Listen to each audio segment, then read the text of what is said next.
청원서에 대한 관계부서의 입장은 어떤 것일까? 영세 상인의 억울함을 담은 특별 진정서까지 올려봤지만 그들의 의견은 긍정반 부정반이다.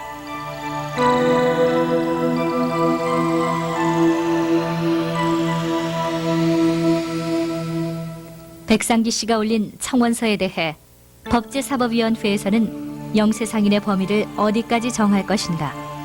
그리고 점포 세입자를 보호하다 보면 임대인의 권리가 그만큼 제한되지 않을까 하는 우려 등의 문제로 애매모호한 답변을 하고 있다.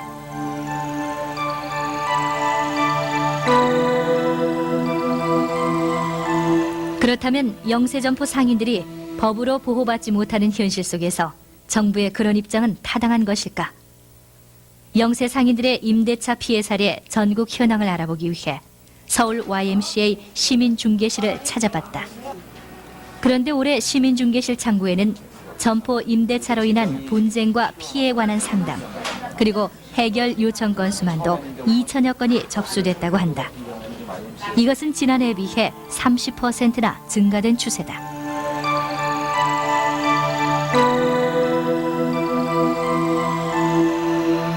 우리나라의 경우 특히 이 임대차 관행이 계약 단위가 1년으로 돼 있는 데다가 주택과 달리 점포의 경우는 상당한 정도의 시설 투자 또는 권리금을 부담하고 있기 때문에 그것을 이제 제대로 회수하지 못해서 생기는 피해가 가장 일반적인 피해라고 볼 수 있습니다. 저희들 사례로 볼 때 지금 뭐 전체 일반 시민들 중에 한 10% 이상, 많게는 한 20% 가까이는 소위 주거용이 아닌 점포 용도의 임대차 계약을 맺고 있다고 보고요. 그렇기 때문에 이 문제는 상당히 보편적인 문제다라고 일단 정리를 합니다. 또 두 번째로는 지금 우리나라의 임대차의 경우 외국과 달리 소위 월세만 주는 그런 임대차가 아니라 일정 금액의 보증금과 상당한 정도의 권리금 또는 시설 투자를 수반하고 있기 때문에 이것을 조기에 회수하지 못할 때는 상당히 피해를 감수하게 돼 있다는 것이죠. 그래서 영세한 점포 임차인을 보호하는 것이 이 법의 이제 목적이 되어야 될 것인데 저희는 그 법의 목적이 영세한 점포 세입자를 위한다라는 의지만 가지고는 그 사회적으로 성립이 되지 않을 수가 있다. 왜냐하면 그것을 반대하는 사람도 많고 이해관계가 다른 사람도 많기 때문에 그래서 YMCA 입장에서는 이것이 영세한 점포 세입자를 보호하지만 전체 사회, 영세한 점포 세입자가 아닌 다수의 시민들에게 이익이 되느냐 아니면 필요하지 않느냐라는 관점으로 이 문제를 봐야 될 것이다. 그래서 저는 현재 상태처럼 그 내버려 둘 경우 전체 다수 시민들에게 불이익과 손해가 아주 크고 이것을 빨리 특별법을 만들어서 점포 임차인을 보호해 주는 것이 점포 임차인이 아닌 다수의 시민들, 소비자들에게 이익이 된다. 다시 말하면 사회 전체적 관점에서 이익이 된다. 그러면 이 법은 반드시 조기에 제정돼야 된다. 그런 입장입니다.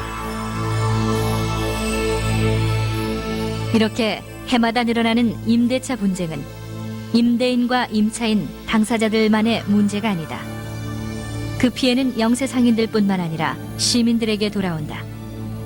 그것은 임대차 보호법이 없음으로 해서 경제적으로 악영향을 끼치게 된다는 것이다.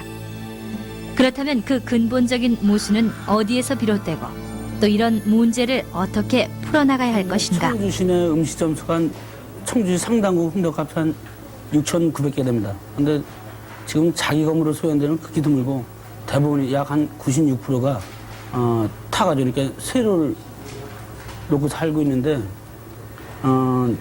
실제로 우리가 음식요금은 매달 오르는 게 아니고 1년에 1월에 집중적으로 음식요금이 오르는데 그 원인 중에 가장 큰 원인은 임대료 문제입니다. 왜냐하면은 이 임대료는 양성적인 게 아니고 음성적으로 이루어지기 때문에 임대료가 상승하면 자연히 음식요금이 올라가겠죠. 그리고 지금은 무슨 뭐 법이 안 돼 있기 때문에 건물주가 그냥 당장 뭐 일반적인 그 계약에 의해서 1년만 되도록 나가려면은 이 영업하는 사람들은 안 나갈 수가 없어요. 그러면 자기가 투자라는 게 있는데 그걸 빼야 되는데 그러지 못하기 때문에 문제가 있죠.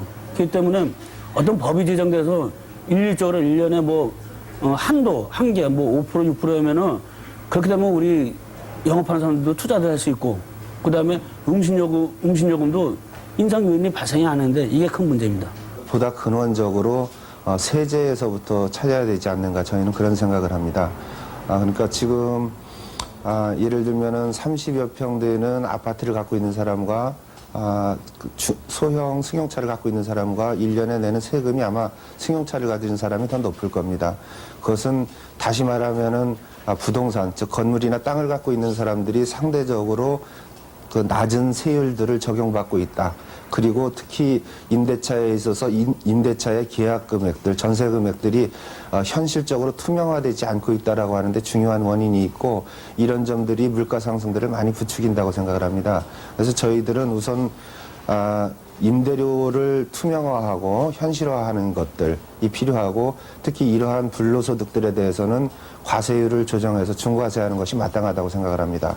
나아가서는 보다 근원적으로 경제를 잡고 또 영세상인들을 보호하기 위해서는 지금 거래 중심으로 되어 있는 부동산에 대한 과세 방침이 보유세를 중심으로 한 과세 방침으로 바뀌어야 된다고 생각을 합니다. 이렇게 될 경우에는 건물을 갖고 있다든지 또는 토지를 갖고 있다든지라고 해서 임대 수익을 올리면 올릴수록 많은 부분들이 과세로 나가게 되고 즉 비업무용인 경우에 그 수익보다는 과세 비율이 높아지면 높아질수록 이것은 수요 공급의 원리에 따라서 결국 매물이 많이 나온다는 이야기고 그렇게 되면은 임대료가 장기적으로는 잡힐 거라는 생각이 들거든요. 그리고 이것이 부동산 투기라든지 이런 것을 잡는 방법이라고 생각을 합니다. 그래서 저희들은 이 문제에 대해서 근원적으로는 부동산 실명제, 그래서 투명하고 공개적인 현실적인 그러한 과표율을 만드는 것과 함께 보유세를 중심으로 한 보유를 중심으로 한 과표 조정, 즉 세제 개혁이 매우 필요하지 않는가 이렇게 생각을 합니다. 이런 모순이 개선되지 않는 한 우리의 현 실정 속에서 영세 점포 상인들의 피해는 계속될 것이고 그 영향은 우리 모든 시민에게 돌아올 것이다. 만일 민생보호법 아닌 점포임대차 보호법이 제정되면 일부 부유층의 과소비 행태도 사라지고 빈부격차도 줄일 수 있을 것이다. 독일은 1차 세계대전이나 2차 세계대전을 통해서 많이 건물들이 파괴돼서 임차인 보호를 특별히 아주 강하게 할 필요가 있었죠. 그래서 임차인 보호법을 만들어서 운영해 오다가 경제 발전이 되고 많은 그 건물이 지어지면서 임차인 보호법은 폐지하고 이제는 그 독일 민법 내에 그러니까 임대차 규정 속에 임차인 보호를 위한 규정들을 두어서 그 주택 임차인이나 아니면 그 점포 임차인, 상가 임차인을 보호하고 있습니다. 그런 규정들을 살펴보면은 우선 계약 기간이 만료된다고 하더라도 임대인이 아주 특별한 정당한 이유가 없는 한 임차인과 계약 갱신을 하지 않거나 할 수가 없어서 사실상 임차인이 한번 그 집에 세를 들어 사는 경우에 특별한 사유가 없는 한 거의 평생 동안 그 집에서 살 수 있는 그러니까 그런 생존권이 잘 보장된다고 할 수 있습니다. 그리고 차임에 대해서는 임대료에 대해서는 그 차임 통제법이라는 게 있어서 그 차임 통제법을 통해서 그 임대인이 차임을 올리는 한계라든지 또 어떤 이유 같은 거를 아주 구체적으로 명시하고 있기 때문에 차임 통제도 제대로 된다고 할 수 있죠. 그리고 일본의 경우도 차가법이라는 게 있거든요. 그래서 일본의 경우는 차가법을 통해서 주택뿐만 아니라 주택 임차인뿐만 아니라 그 점포 임차인도 똑같이 보호하고 있기 때문에 그 내용은 거의 뭐 독일과 유사합니다. 그렇기 때문에 영세 상인을 위한 그런 임차인 보호 이것이 아주 잘 되어 있다고 할 수가 있습니다. 주택임대차보호법이라는 특별법을 제정해서 결국에 주택도 임대차인 채권에 불과하지만은 결국에는 전세와 마찬가지의 효력 있는 물건으로서 이런 보장책을 마련한 바가 있습니다. 따라서 이런 상가도 임대차가 채권에 불과하지만은 주택과 마찬가지의 피해 사례가 많이 접수되고 있는 것으로 봐서 조만간에 상가임대차 보호법이라는 특별법을 제정해서 그 임차인들, 영세 임차인들을 보호하는 법을 제정하는 것이 어떨지 하여튼 그것이 조만간에 좀 시급하지 않나 그렇게 생각합니다. 그나마 다행인 것은 그동안 백상기 씨를 비롯한 영세 상인들의 청원 노력과 사회 각계의 여론에 의해 일어난 변화다. 그것은 올해 7월 처음으로 뜻있는 여야 의원들에 의해 국회에 점포임대차 보호법 제정안이 제출된 것이다.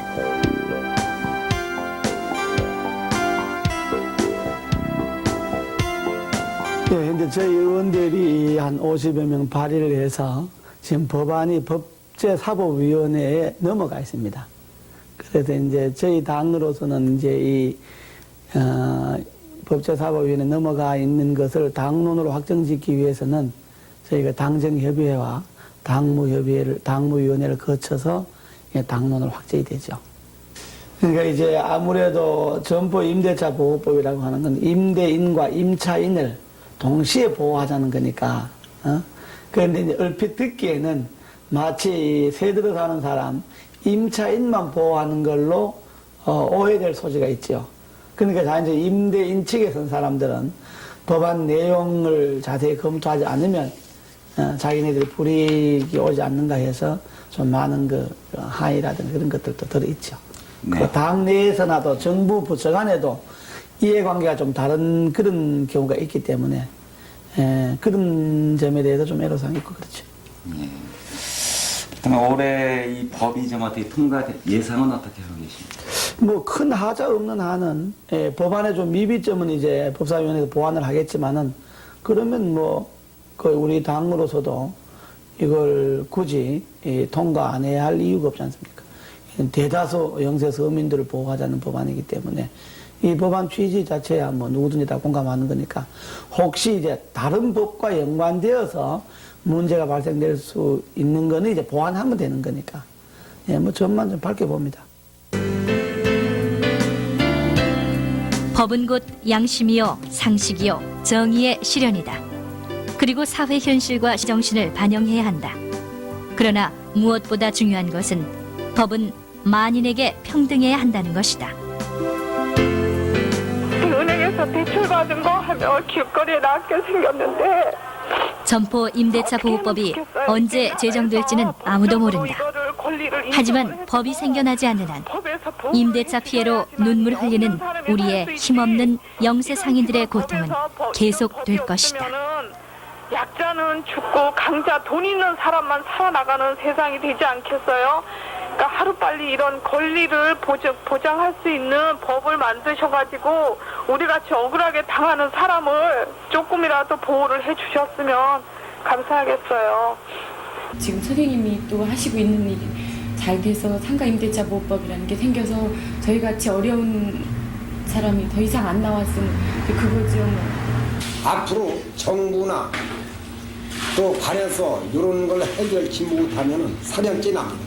제가 사람 지게 우리의 무덤을